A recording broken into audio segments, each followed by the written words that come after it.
Selamat pagi, selamat siang, dan selamat malam. Pada saat kesempatan kali ini, saya akan membawa materi yaitu tentang pembelajaran tentang prinsip dasar dari SKADA. Namun sebelum itu, saya akan memperkenalkan nama saya.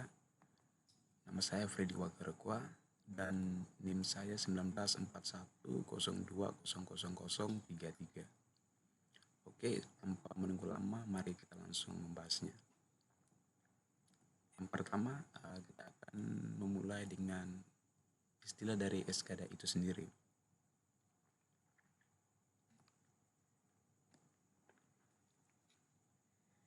Sebelum konsep daripada SKADA itu muncul pada pertengahan abad ke-20, banyak pabrik industri yang pada saat itu hanya bergantung pada pegawai atau anak buah mereka untuk mengontrol sekaligus memonitoring peralatan secara manual menggunakan push button atau biasa disebut tombol tekan dan panggilan analog.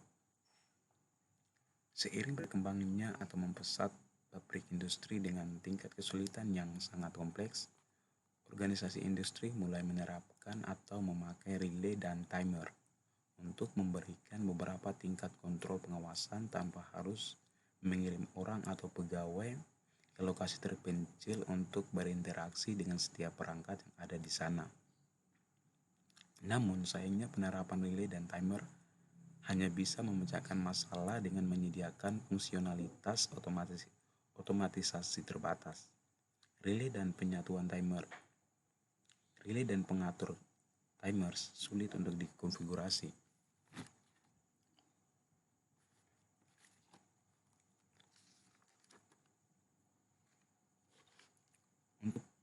Untuk itu, diperlukan sistem kontrol dan pemantauan yang lebih efisien dan sepenuhnya otomatis. Dan pada awal 1950-an, komputer pertama kali dikembangkan dan digunakan untuk tujuan kontrol industri. Kemudian pada tahun 1960-an, telemetri didirikan untuk pemantauan yang memungkinkan komunikasi otomatis untuk mengirimkan pengukuran dan data lain dari lokasi jarak jauh ke peralatan pemantauan. Akhirnya istilah SCADA diciptakan pada awal 1970-an dan muncullah mikroprosesor dan PLC. Selama dekade itu meningkat kemampuan perusahaan dan industri untuk memantau dan mengontrol proses otomatis menjadi lebih baik dari sebelum-sebelumnya. Oke, kita lanjut ke slide yang berikut, yaitu kita akan mencari tahu pengertian atau apa itu sistem dari SCADA itu sendiri. SCADA adalah singkatan dari kontrol pengawasan dan akuisisi data.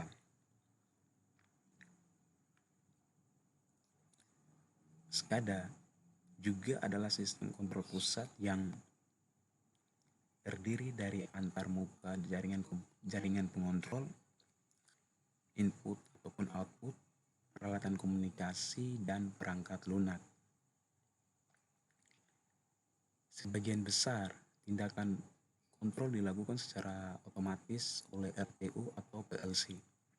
RTU terdiri dari konverter logika yang dapat diprogram, yang dapat diatur untuk kebutuhan tertentu. Misalnya, di pembangkit listrik termal, aliran air dapat diatur ke nilai tertentu dan dapat diubah sesuai dengan kebutuhan. Selanjutnya yaitu arsitektur dari sistem SCADA itu sendiri.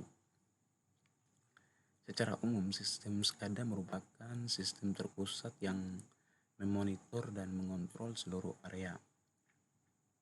Arsitektur dasar SCADA dimulai dengan pengontrolan logika yang dapat diprogram atau unit termal jarak jauh.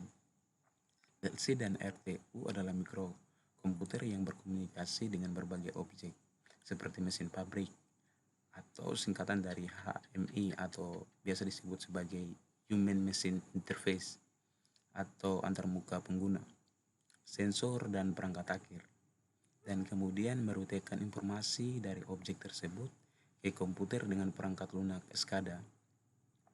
Perangkat lunak SCADA memproses dan mendistribusikan serta menampilkan data, membantu operator dan karyawan lain menganalisis data dan membuat keputusan yang penting. Misalnya, sistem SCADA dengan cepat memberitahu operator bahwa sekumpulan produk menunjukkan insiden kesalahan yang tinggi. Operator mendapat operasi dan melihat data sistem SCADA melalui HMI atau Human Machine Interface untuk menemukan atau menentukan penyebab masalah. Operator meninjau data dan menemukan bahwa mesin 4 tidak berfungsi. Kemampuan sistem SCADA untuk memberitahu operator tentang suatu masalah membantunya menyelesaikan dan mencegah kehilangan produk lebih lanjut. Selanjutnya kita ke slide yang berikut, yaitu tentang sistem SCADA, bagaimana sistem SCADA itu bekerja. Yang pertama yaitu ada akuisisi data. Di bawah ini adalah contoh diagram dari data akuisisi. Sistem real time terdiri dari ribuan komponen dan sensor. Sangat penting untuk mengetahui status komponen dan sensor tertentu. Sebagai contoh, beberapa sensor mengukur aliran air dan reservoir di tangki air, dan beberapa sensor mengukur nilai tekanan air dilepaskan dari reservoir. Yang kedua yaitu ada komunikasi data. Ini adalah contoh gambar dari komunikasi data, di mana situ ada transmitter dan juga ada receiver. Komunikasi data. Sistem SCADA menggunakan jaringan kabel untuk berkomunikasi antara pengguna dan perangkat. Aplikasi real time menggunakan banyak sensor dan komponen yang harus dikendalikan dari jarak jauh. Sistem SCADA menggunakan komunikasi internet. Semua informasi ditransmisikan melalui internet menggunakan protokol tertentu. Sensor dan relay tidak dapat berkomunikasi dengan protokol jaringan, sehingga RTU ataupun PLC digunakan untuk mengomunikasikan sensor dan antarmuka jaringan. Yang ketiga yaitu penyajian informasi atau data. Jaringan sirkuit normal memiliki beberapa indikator yang dapat dilihat untuk dikontrol, tetapi dalam sistem SCADA real time ada ribuan sensor dan alarm yang tidak mungkin ditangani secara bersamaan. Sistem SCADA menggunakan antarmuka manusia ke mesin atau biasa disebut dengan HMI untuk menyediakan semua informasi yang dikumpulkan dari berbagai sensor. Yang terakhir yaitu pemantauan kontrol.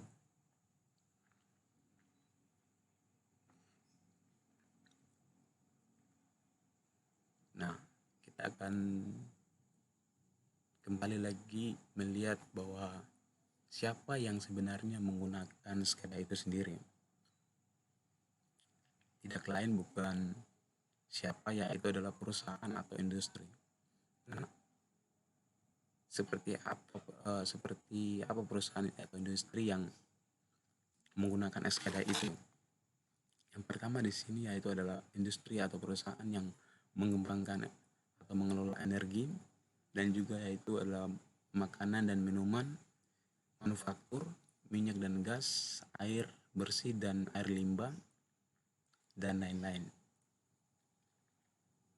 Oke, terima kasih.